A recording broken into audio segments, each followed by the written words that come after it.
Este es el Ricardo que está editando el video y se acaba de dar cuenta que no ha aclarado que esta reseña no tiene spoiler. Se lo digo antes de empezar la reseña, no tiene spoilers. Ahora comenzamos con el video. Hola a todos, bienvenidos al canal. Hoy les traigo la reseña de la trilogía de Nueva York del escritor estadounidense Paul Auster. Este libro, publicado en 1987, está compuesto por 3 historias diferentes, pero que se desarrollan en un mismo lugar, la ciudad de Nueva York. Los 3 relatos en un inicio parecen ser los típicos del género detectivesco o policial, donde el detective debe resolver un misterio o realizar una vigilancia o buscar a alguien, pero en realidad Auster no buscaba contar una clásica historia de detectives, solo pretendía utilizar el esquema policial para ahondar en la búsqueda de identidad. Es decir, el caso que plantea no lleva al detective hacia una resolución del crimen en sí, sino de una problemática más profunda que trasciende el misterio inicial. El detective termina investigándose a sí mismo, profundizando en el yo y cómo éste puede terminar diluyéndose.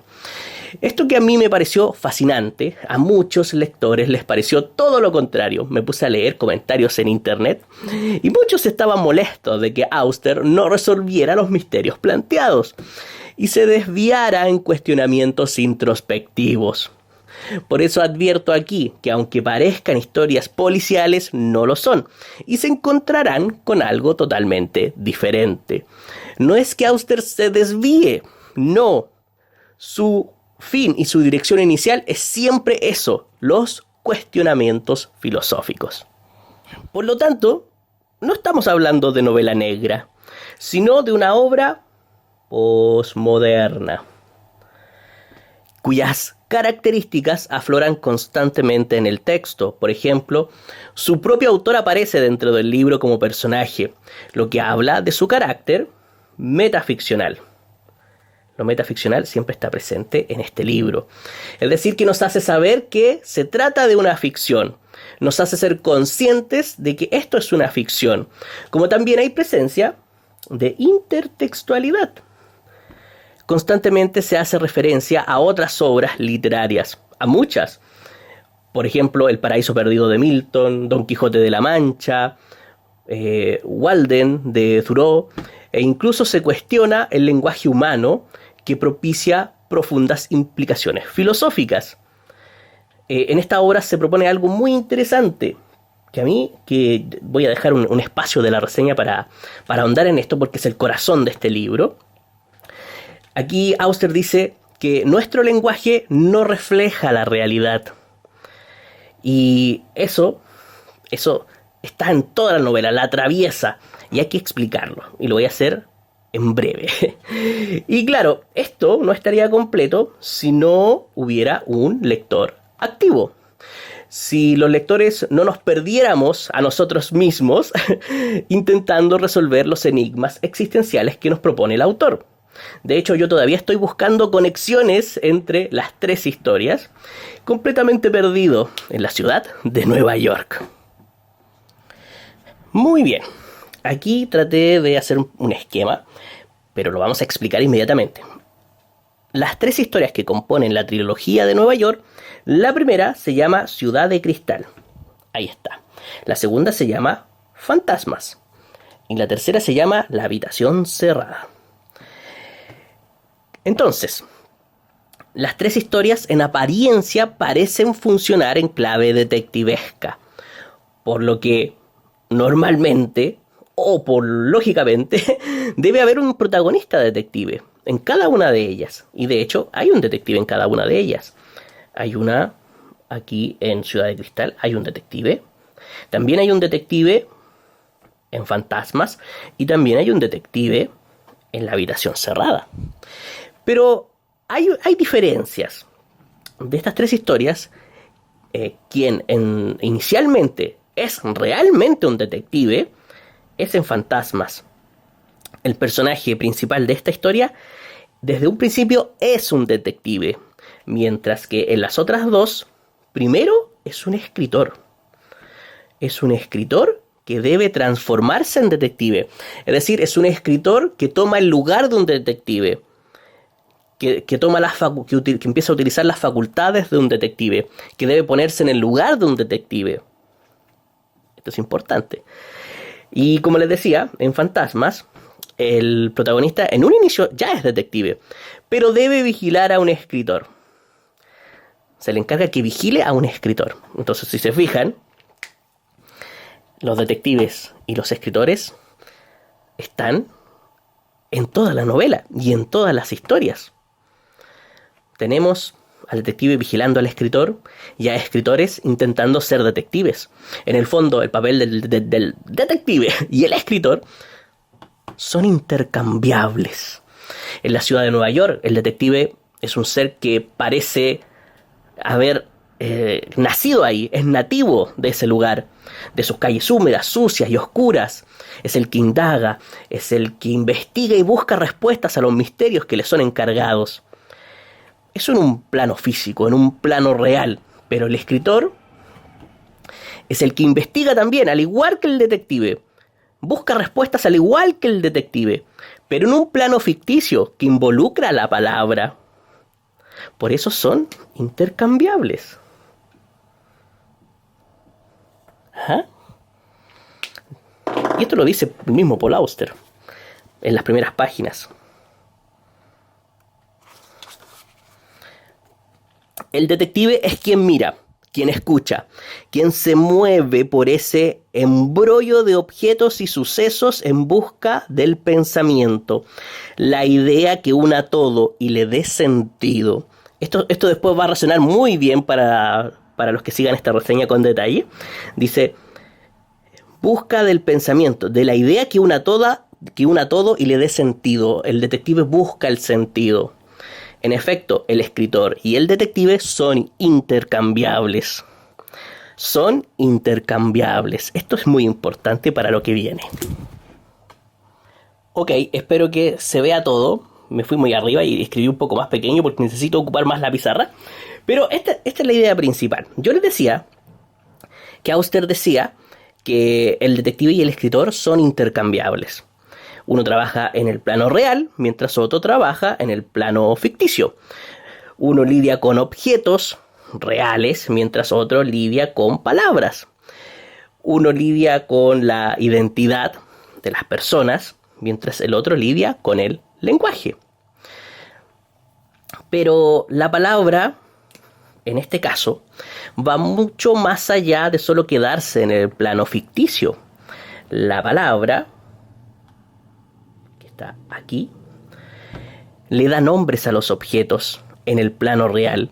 Son palabras que en algún momento fueron totalmente fiables. Aquí escribí fiables. Las palabras eran fiables, podíamos confiar en ellas. Y si la palabra es fiable y podemos confiar en ella, y le da nombres a los objetos, entonces el lenguaje se vuelve estable. Le da estabilidad al lenguaje. ¿Eso qué significa?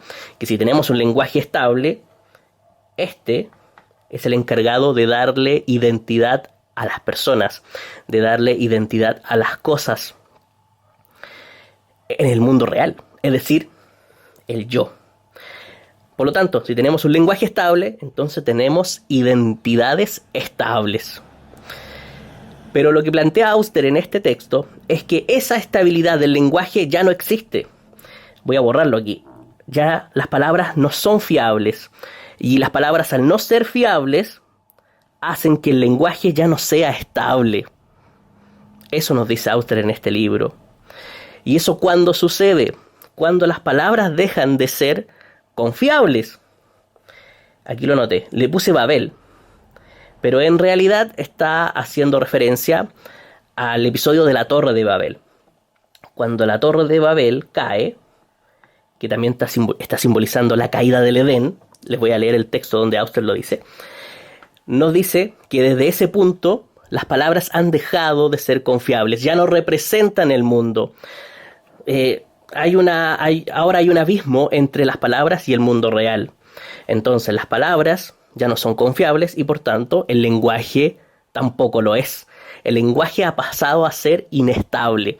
En esta novela el lenguaje es inestable.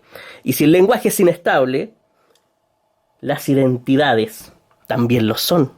Entonces ya no hay un yo sólido, único, concreto. Ahora, lo voy a poner así. Hay más de un yo. Ese uno puede ser varios yo.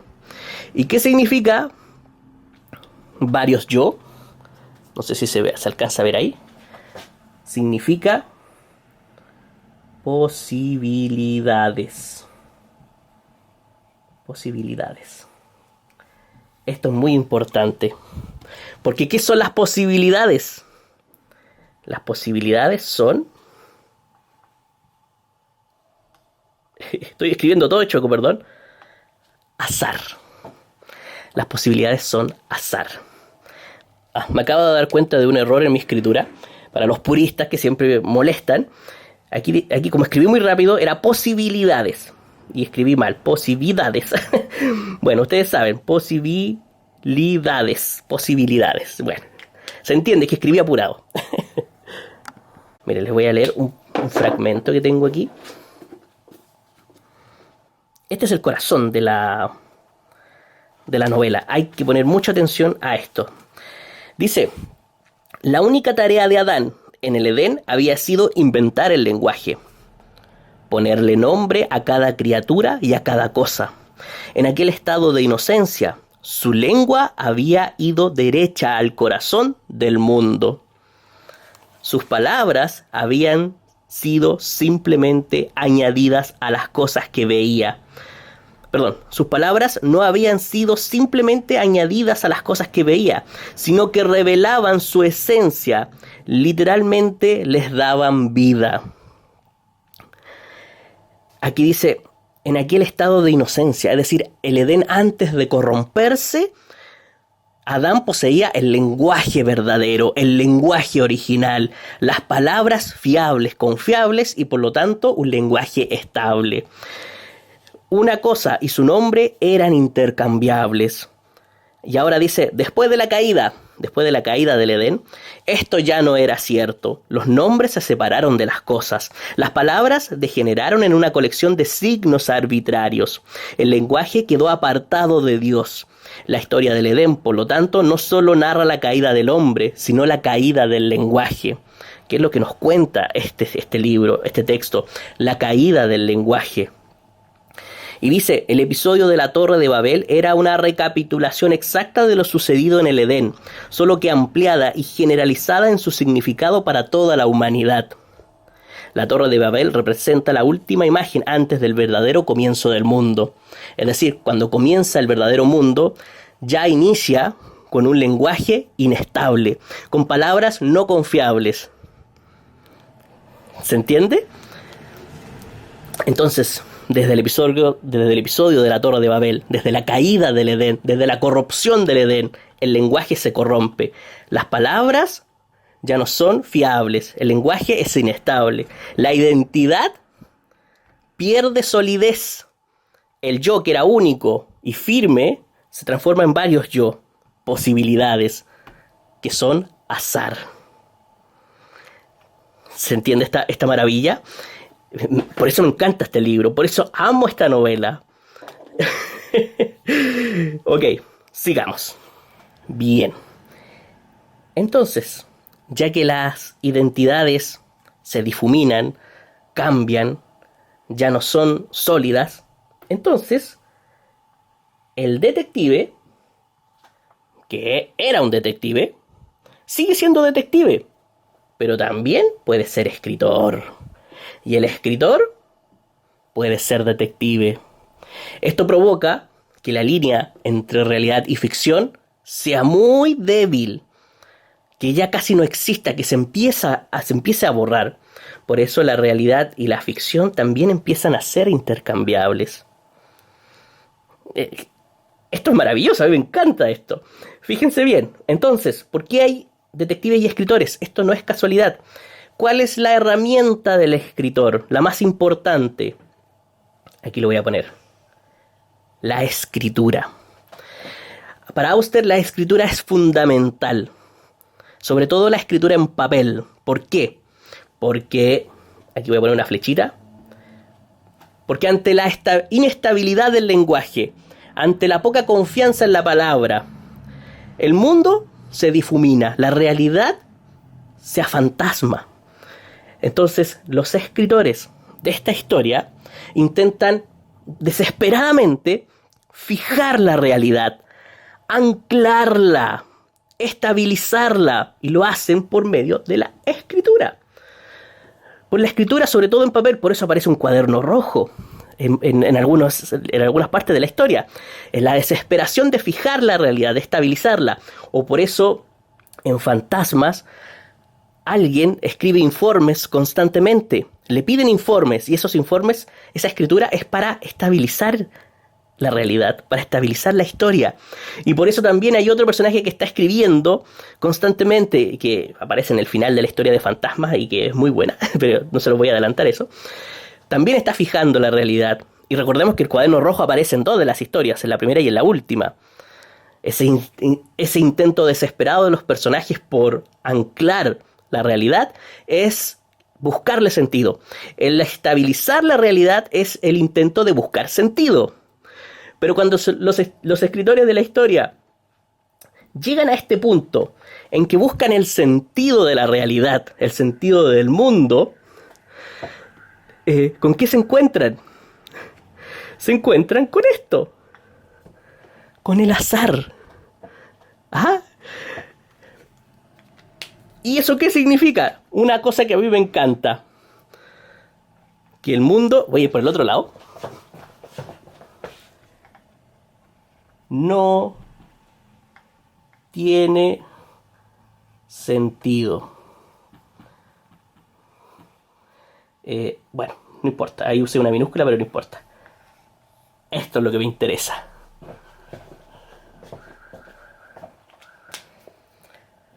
¿Ven esta maravilla? ¿Ven esto? Esto es fantástico. Como la realidad no es estable, los escritores buscan fijar la realidad. Buscan el sentido en la escritura. Pero cuando escriben y buscan respuestas, se encuentran con el azar. Y al encontrarse con el azar, se dan cuenta que nada tiene sentido. ¿Por qué? Porque el azar viene de la inestabilidad del yo. A ver, voy a leer antes de decir, le voy a leer una frase de Auster. El mundo no tiene sentido. Y Auster dice, lo dice aquí en una de las páginas, dice: la vida no tiene sentido, argumenté. Un hombre vive y luego muere, y lo que sucede en medio no tiene sentido. Y esto pasa porque la realidad tiene este componente de azar. ¿Por qué está el azar aquí? Porque el lenguaje no es capaz de describir la realidad con precisión, porque es inestable, ya que la palabra, después de este suceso, de la caída del Edén, ya no son confiables. Entonces, ante la inestabilidad del lenguaje, el azar llena ese vacío. Por eso, cuando hay muchos yo y hay muchas posibilidades de una persona, aparece el azar. Entonces la realidad toma forma de azar. No tiene sentido. Ok, ahora tenemos el azar y el lenguaje.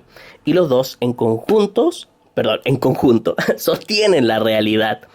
Si la realidad fuera solamente sustentada por el lenguaje, entonces tendría sentido, sería estable. Pero lamentablemente no lo es, no es estable. Porque las palabras son arbitrarias, no garantizan la verdad. Por eso es importante la presencia del azar, ya que reemplaza esa carencia de orden lógico. Les voy a leer un fragmento que nos entrega Auster en su libro, que dice así. Dice: porque nuestras palabras ya no se corresponden con el mundo. Cuando las cosas estaban enteras, nos sentíamos seguros de que nuestras palabras podían expresarlas. Pero poco a poco Estas cosas se han partido, se han hecho pedazos, han caído en el caos, y sin embargo nuestras palabras siguen siendo las mismas. No se han adaptado a la nueva realidad. Las palabras no se han adaptado a la nueva realidad. Hay un quiebre entre el lenguaje y la realidad. Pero entonces, ¿por qué seguimos utilizando el lenguaje si sabemos que es imperfecto? Porque las palabras, aunque no reflejen la realidad, igual la construyen. No describen el mundo con precisión, pero es lo único que tenemos para darle forma. Vivimos dentro del lenguaje, aunque sea imperfecto. Es por eso que los personajes de estas 3 historias se obsesionan tanto, porque su único medio de explorar el mundo es a través del lenguaje. Intentan interpretar, buscar patrones y significados, pero no los encuentran. Es decir, buscan sentido donde solo hay azar. Y su fracaso constante los desgasta, los derrumba y parece que caen. Como en el caso de Daniel Quinn, de la primera historia, Ciudad de Cristal. A él le pasa eso y siente esa sensación de caída constante. Miren, les voy a leer un trocito. Y de todas las cosas que descubrió durante los días que estuvo allí, esta era la única que no le cabía duda. Estaba cayendo. Lo que no entendía, sin embargo, era esto. Si estaba cayendo, ¿cómo podía sujetarse a la vez? ¿Era posible estar arriba y abajo al mismo tiempo? No parecía tener sentido. ¿Qué sostenía este personaje? Que en este caso, como les dije, es Daniel Quinn. Cuando dice, ¿era posible estar arriba y abajo al mismo tiempo? ¿Qué significa eso? Significa azar. El azar lo sostenía. Si se fijan, Auster no solo subvierte la idea clásica de la novela detectivesca, sino también la idea clásica de que el yo existe antes del lenguaje. Lo que propone Auster aquí es que el yo surge del lenguaje.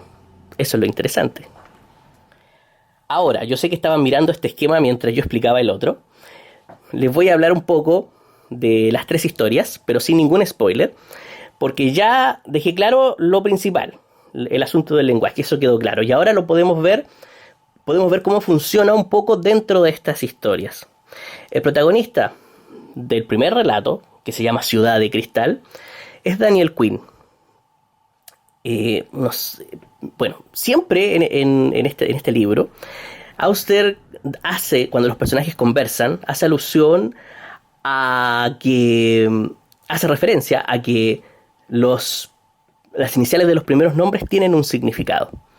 Entonces, si tú ves Daniel Quinn, la D podría ser la D de Don, y la Q, la U y la I, Quijote. Entonces, es como que dijera que Daniel Quinn es el Quijote. Una cosa así. Entonces, como les decía, si tomamos en cuenta lo que les acabo de contar, podemos comprender que Daniel Quinn es un personaje que ha perdido su identidad. Es decir, es proclive y sensible a percibir la imperfección del lenguaje y la presencia del azar. Es un personaje muy especial, Daniel Quinn. ¿Por qué? ¿Dónde está el libro? Ahí está el libro. Porque es un personaje que ya su identidad, desde un inicio, desde la primera página, tambalea.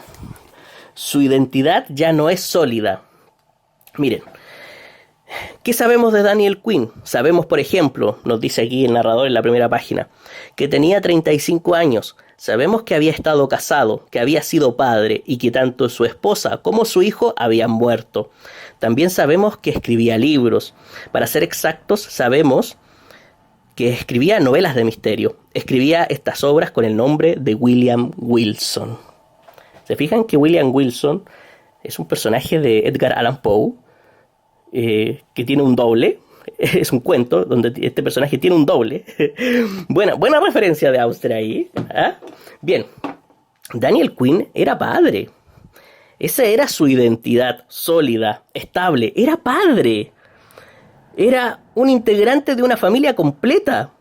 Y de pronto pierde ese piso sobre el que sostenía, sobre el que estaba parado. Y ha dejado de ser quien era. Y está de alguna forma en el limbo. Su identidad se ha difuminado. se ha perdido. Desde que le pasó eso, Daniel Quinn ha empezado a perderse. Y eso provoca que sea más sensible a esta sensación del lenguaje y el azar que yo les estaba contando. Sobre todo porque es escritor. ¿Y qué es lo que hace este personaje? Lo primero que usa no es su nombre como escritor cuando escribe sus libros, sino usa un seudónimo, William Wilson. Tiene un protagonista, un detective, que es Max Work. Entonces, podríamos decir que el primer yo de Daniel Quinn es él mismo. Pero él empieza a perderse, empieza a difuminarse, a fantasmarse. Y empieza a sustituirlo su seudónimo, William Wilson. Aunque también lo empieza a sustituir Max Work, que es su detective. Miren, si aquí hay una frase donde él mismo lo dice. Dice: por supuesto, hacía mucho tiempo que había dejado de considerarse real. Daniel Quinn había dejado de considerarse real. Si seguía viviendo en el mundo, era únicamente a distancia, a través de la persona imaginaria de Max Work. Su detective necesariamente tenía que ser real. La naturaleza de los libros lo exigía así. Aunque Quinn se hubiera permitido desaparecer, retirarse a los confines de una vida extraña y hermética, Work continuaba viviendo en el mundo de los demás, y cuanto más se desvanecía Quinn, más persistente se volvía la presencia de Work en ese mundo. Mientras más se desvanecía Quinn, más existía la presencia de Work en el mundo. ¿Se fijan cómo el yo empieza a sustituirse por otro? Hay un intercambio, Daniel Quinn empieza a desaparecer y este personaje empieza a existir, este real, este ficticio, y la barrera entre lo ficticio y lo real, la línea es cada vez más delgada. Entonces Quinn no quiere ser Quinn, prefiere ser William Wilson, pero también Max Work. Yo, tres yo. Posibilidades, azar. Qué bonito este libro. Entonces un día alguien lo llama por teléfono y es una llamada equivocada. Voy a tratar de enderezar esto. Y le dicen: esta es la agencia de detectives Paul Auster. Y no sé si era claramente así. A ver. No sé si era agencia de detective o era el detective Paul Auster. Veamos qué dice el libro. Es una llamada equivocada. Llamada equivocada, ¿se fijan? Azar. Entonces Quinn contesta, y este es el diálogo.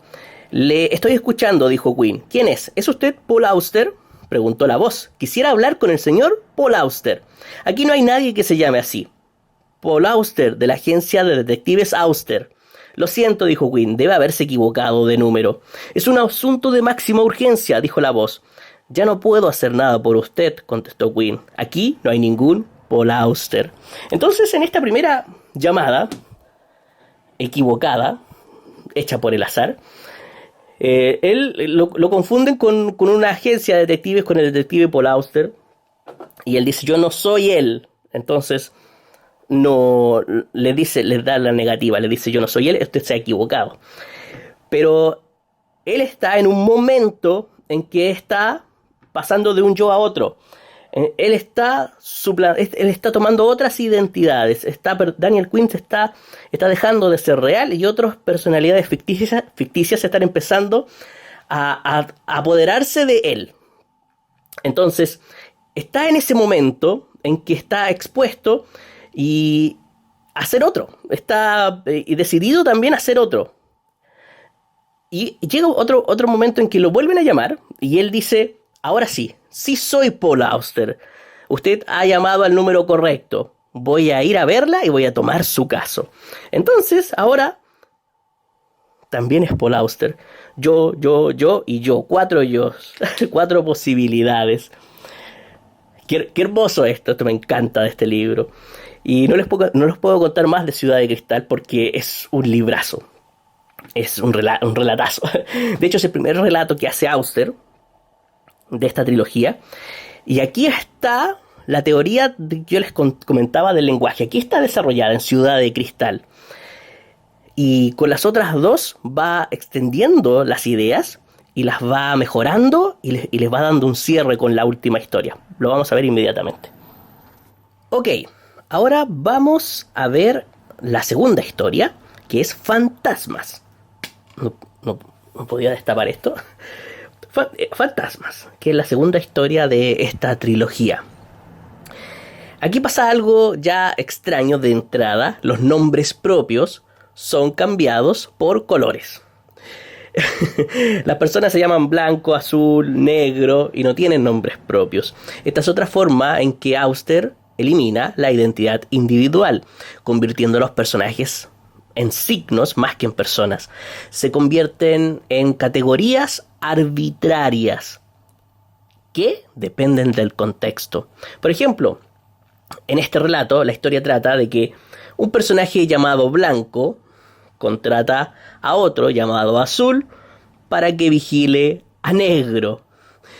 Un personaje llamado Negro. Por lo tanto, Azul, que es el que va a vigilar, pasa a ser el que observa, pasa a ser el que registra, pasa a ser el que interpreta, siendo más una función narrativa que una persona. Mientras que Negro se dedica a escribir y nada más que a escribir. Azul intenta, por lo tanto, comprender a Negro, pero no es capaz de acceder a su mente y solo ve los signos externos, es decir, la escritura.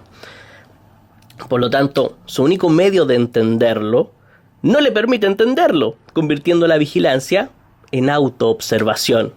Termina observándose a sí mismo.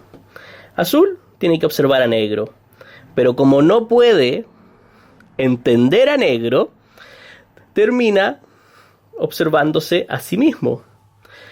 Es como que chocara contra un espejo, mira hacia un espejo, porque como no puede entender a Negro, no puede acceder a Negro, entonces solamente puede entenderse a sí mismo, solamente puede escudriñarse a sí mismo.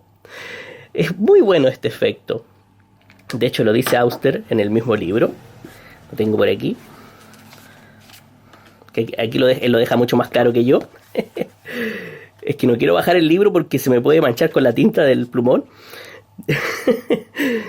Dice: porque mientras espía a Negro, al otro lado de la calle, es como si Azul estuviera mirándose al espejo. Y en lugar de simplemente observar a otro, descubre que también se está observando a sí mismo. La vida se ha ralentizado tan drásticamente para él que Azul ahora es capaz de ver cosas que antes escapaban a su atención. Los latidos de su corazón, el sonido de su aliento, el parpadeo de sus ojos. Azul es consciente de estos minúsculos acontecimientos y por más que intenta no fijarse en ellos, persisten en su mente como una frase absurda, repetida una y otra vez. El hecho de vigilar a Negro despierta en Azul la conciencia de sí mismo. Entonces, ahora, el vigilado hay un intercambio de identidades. El que vigila ahora es vigilado. Azul era el que vigilaba y ahora es el vigilado. ¿Se entiende eso? De hecho, también lo dice Auster aquí. Qué buen efecto. Me encanta porque es como una forma distinta de ver la teoría que yo les contaba al inicio. Dice: en ese caso, es Negro quien ocupa la posición que Azul había creído suya todo el tiempo. Y es Azul quien hace el papel de Negro. Pero Azul sigue, a pesar de esto, a pesar de que se da cuenta de esto, Azul sigue intentando descifrar a Negro. Pero sin éxito, porque jamás encontrará sentido en él si usa el lenguaje, porque el lenguaje es inestable. Entonces Auster dice, voy a dejar esto por aquí, que no quiero que se me pierda la página. Entonces Auster dice que Azul es como un lector y que Negro es como un libro. Entonces Azul, que es el lector, está tratando de leer el libro que es Negro. Es buena esta analogía. Azul lee entonces a Negro, que es como un libro, y no lo comprende, pero lo sigue intentando y una y otra vez. Eso lo atrapa dentro de sí mismo. ¿Por qué? Porque ahora, como intenta leer a negro, y negro era el libro, entonces ahora se está intentando entender a sí mismo. Es decir, ahora el lector es el libro y negro es el lector. Es al revés. Por lo tanto, el libro contiene la historia. Y si azul ahora es la historia, está atrapado dentro de su propio mundo. Es genial esto. Por eso yo les digo que este libro me hizo explotar la cabeza, porque es sencillamente genial. Miren cómo se siente azul. Dice, se siente como un hombre que ha sido condenado a sentarse en una habitación y a continuar leyendo un libro durante el resto de su vida. Es bastante extraño estar vivo solo a medias, en el mejor de los casos, ver el mundo solo a través de las palabras, vivir solo a través de las vidas de otros. Pero si el libro fuera interesante, quizás no sería tan malo. Podría dejarse atrapar en la historia, por así decirlo, y poco a poco empezaría a olvidarse de sí mismo.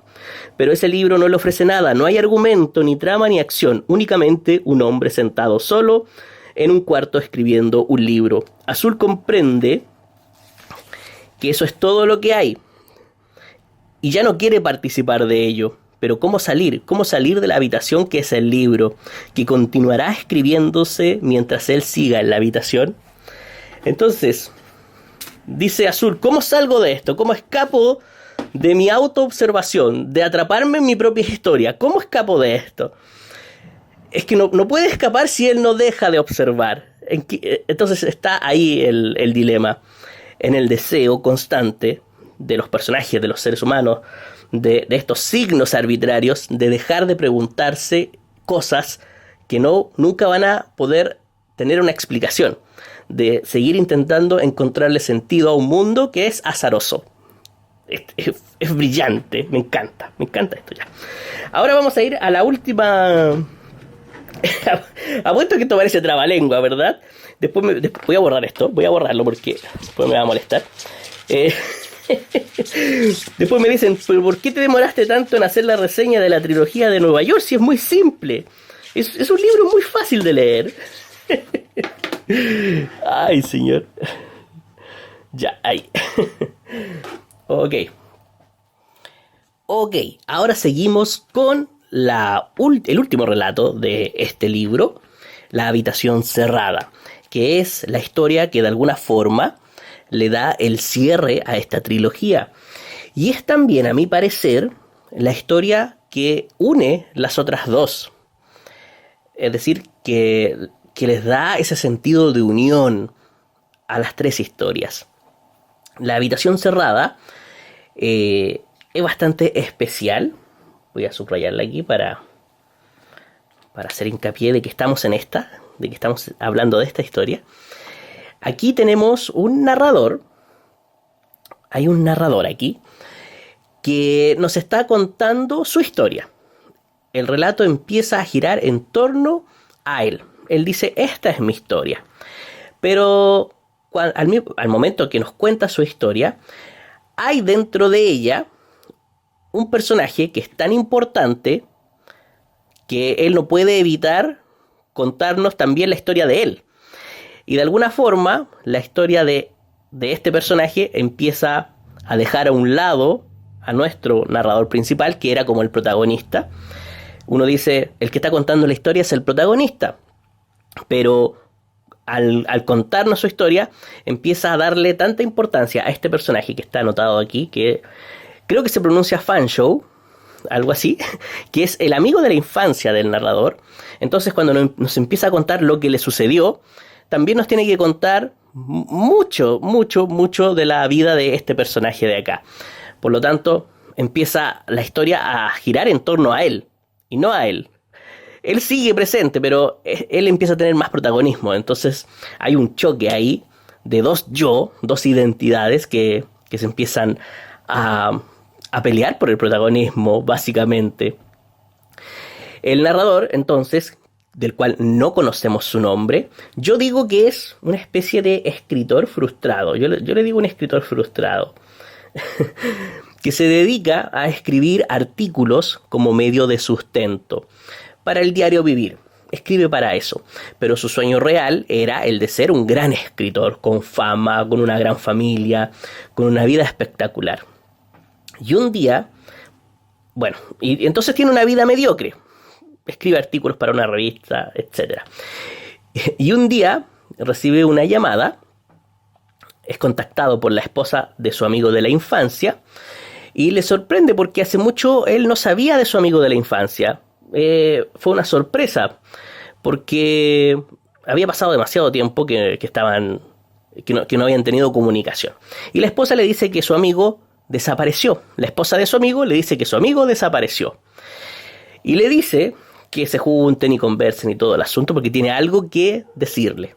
Entonces él va, visita a la esposa de Fanshawe y le dice que él le ha dejado indicaciones a ella para que le entregue todo lo que Fanshawe había escrito a él, al escritor frustrado, y que él decidiera si los textos escritos por Fanshawe debían o no ser publicados para que todo el mundo lo pudiera leer.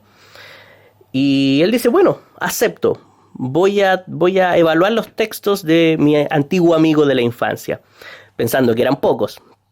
Pero resulta que Fanshawe había escrito mucho. Por eso aquí la escritura también es importante. Ya les había dicho yo que la escritura era una especie de forma en que los personajes intentan anclar la realidad, intentan darle sentido, intentan estabilizarla, pero fracasan de todas formas. Entonces, este personaje escribió mucho durante su vida, porque también sufrió algunas pérdidas que le hicieron tambalear un poco su identidad, pero siempre fue un personaje bastante especial. Y deja toda su obra en manos de su amigo de la infancia para que evalúe si se debe o no se debe publicar. Claro, él la lee y dice sí, es valiosa, tan valiosa que le va a dar mucha fama a Fanshawe. Pero como él desaparece, él se empieza a quedar con todos los méritos, no porque él quiera hacerlo, sino que empieza a suceder de forma espontánea. Y claro, hay personas que creen que no existe este personaje y que él escribió todo realmente.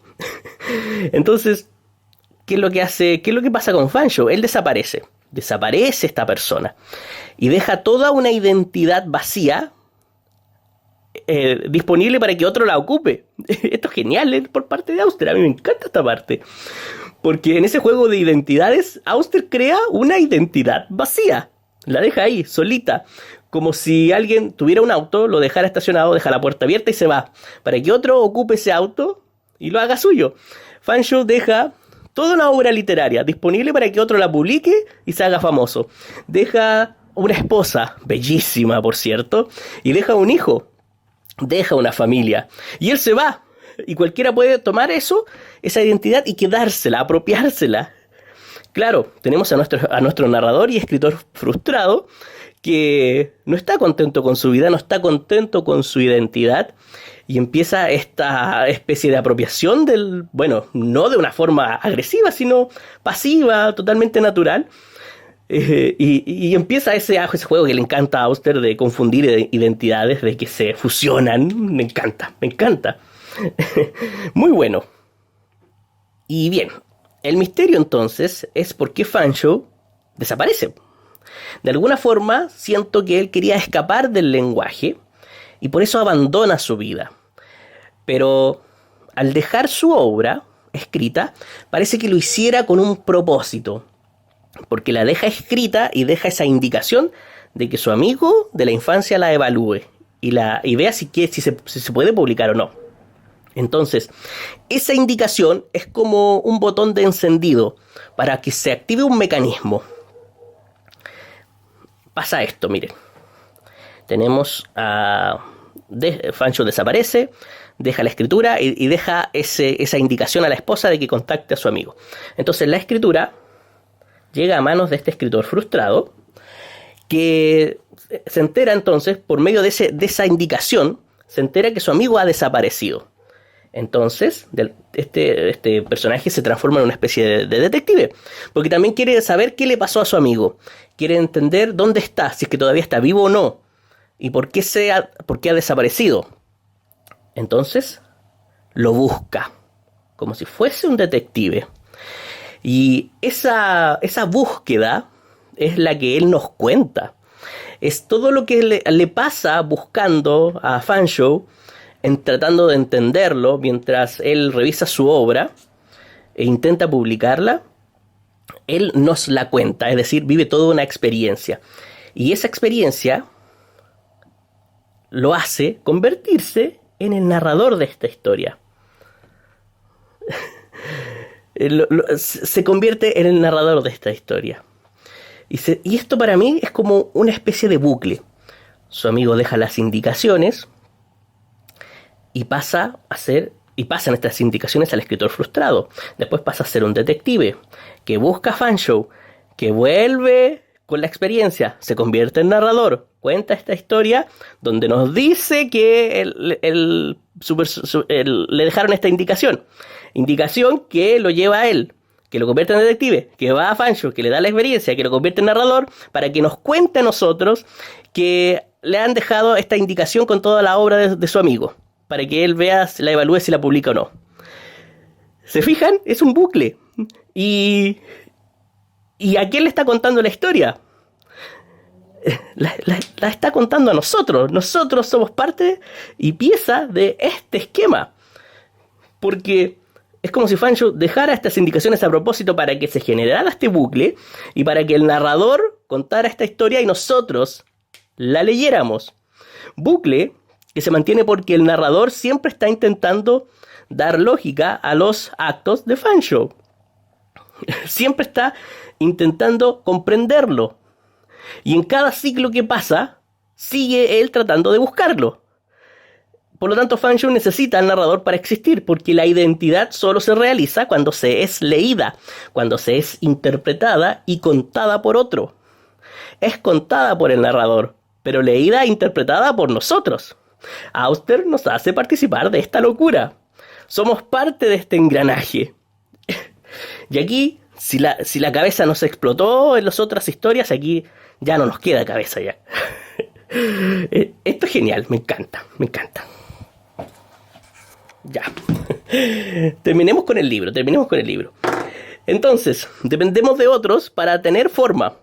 Eso es lo que nos quiere decir Auster. Dependemos de otro para existir. Somos en el fondo una especie de construcciones narrativas. Fanshawe nos necesitaba. Somos una pieza más de ese engranaje que les mostraba. Esta es una idea muy loca de mi parte, pero fue lo que me hizo sentir la historia. Puedo estar totalmente equivocado. Recuerden que aquí lo que yo digo no es una absoluta verdad, es una interpretación de mi parte que es totalmente subjetiva. Pero en cuanto a interpretaciones en la trilogía de Nueva York, puede haber muchísimas. Esto es la superficie solamente. Porque cada uno de estos relatos parece funcionar como distintos experimentos para un mismo problema. El problema que yo les expliqué en el inicio. Y podemos ir interpretando. No hay un yo fijo. No hay un lenguaje confiable. No hay una realidad completamente interpretable. No hay un sentido garantizado. Pero seguimos buscando.